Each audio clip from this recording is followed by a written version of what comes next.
దేవుడు సృష్టిని సృజించినప్పుడు అది ఎలా అయితే ఉందో ఇప్పటికీ కూడా అలానే తన లక్షణాలు కాపాడుకుంటుంది.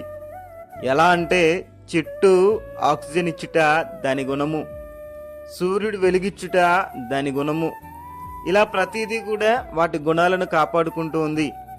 దావీదు కూడా అంటూ ఉన్నారు, కావున నీ నిర్ణయము చెప్పున అవి నేటికి స్థిరపడి ఉన్నవి అని. ఇంకా సృష్టి దేవుని మాట కూడా వింటుంది.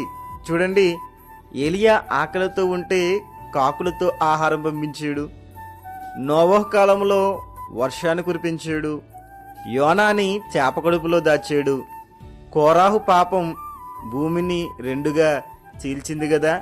ఇలా సృష్టి దేవుని మాట వింటూ ఉంటే మనిషి మాత్రం సృష్టికర్తను మరిచి సృష్టిని పూజించి దేవునికి దూరమైపోతూ ఉన్నాడు.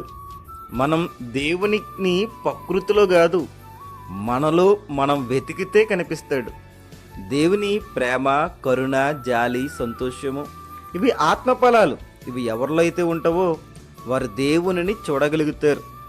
మరి నీవు ఆత్మఫలములు కలిగి దేవునిని వెతుకుతున్నావా, లేక సృష్టిలో దేవుని వెతుకుతున్నావా? ఆలోచించినేస్తామా?